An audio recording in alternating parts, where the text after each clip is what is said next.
Bismillahirrahmanirrahim. Assalamualaikum warahmatullahi wabarakatuh. Perkenalkan, nama saya Nastria, NIM 221610003, Prodi D3 Kebidanan, Fakultas Ilmu Kesehatan, Universitas Cokroaminoto Makassar. Ingin menjelaskan materi tentang kehamilan ektopik. Pengertian kehamilan ektopik. Kehamilan ektopik yang terjadi di luar rahim tergantung lokasi menempelnya sel telur. Gejala kehamilan ektopik dapat menyerupai gejala pada penyakit usus buntu. Apabila tidak segera ditangani, kehamilan ektopik dapat berakibat fatal bagi ibu. Kehamilan berawal dari sel telur yang telah dibuahi oleh sel sperma.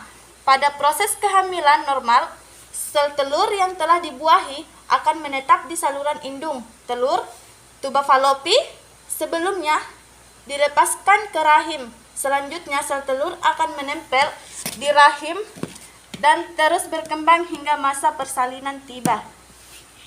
Adapun penyebab kehamilan ektopik, kehamilan ektopik umumnya terjadi akibat kerusakan pada tuba falopi.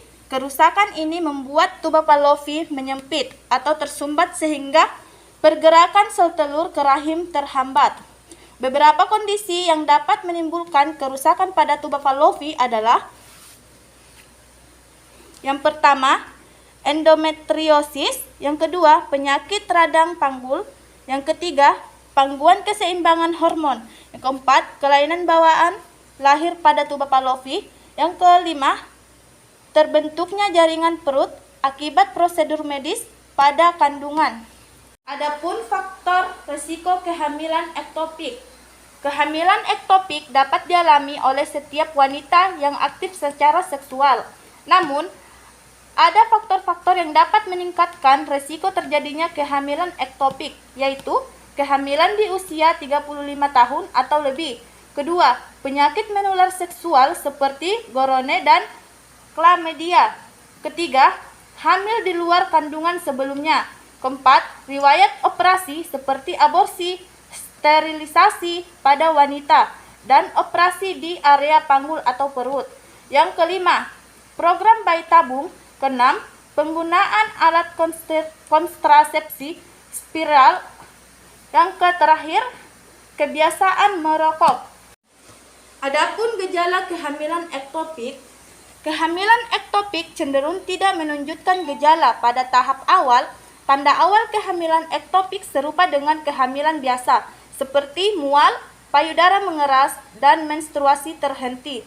Sedangkan pada tahap lanjut, penderita kehamilan ektopik umumnya mengalami nyeri perut dan perdarahan dari vagina. Gejala-gejala tersebut akan terasa makin parah seiring waktu.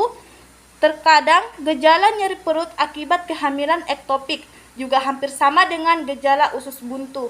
Adapun diagnosis kehamilan ektopik.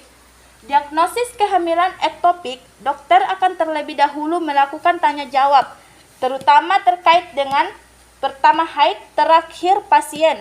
Setelah itu, dokter akan melakukan pemeriksaan yang seperti tes kehamilan melalui urin dengan menggunakan tes PEG.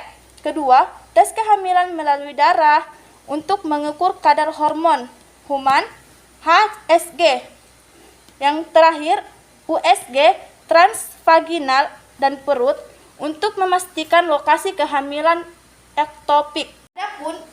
Adapun pengobatan kehamilan ektopik. Pengobatan kehamilan ektopik perlu diketahui bahwa janin pada kehamilan ektopik tidak dapat berkembang dengan normal. Kondisi ini bisa mengancam jiwa ibu hamil dan harus segera ditangani. Tergantung pada perkembangan kehamilan dan lokasi menempelnya sel telur, dokter dapat menangani kehamilan ektopik dengan obat-obatan atau operasi. Berikut adalah penjelasannya. Adapun pencegahan kehamilan ektopik. Pencegahan kehamilan ektopik, tidak ada cara untuk mencegah kehamilan ektopik. Meski demikian, ada upaya yang bisa dilakukan untuk menurunkan risiko terjadinya hamil di luar kandungan pada kehamilan berikutnya, yaitu berhenti merokok, menjaga berat badan Ideal menghindari perilaku yang meningkatkan risiko terkena penyakit menular seksual. Dan terakhir, menjalani pemeriksaan kesehatan kandungan secara rutin. Itulah tadi materi dari saya, kurang dan lebihnya mohon dimaafkan. Wabillahi taufik wal hidayah. Wassalamualaikum warahmatullahi wabarakatuh. Terima kasih.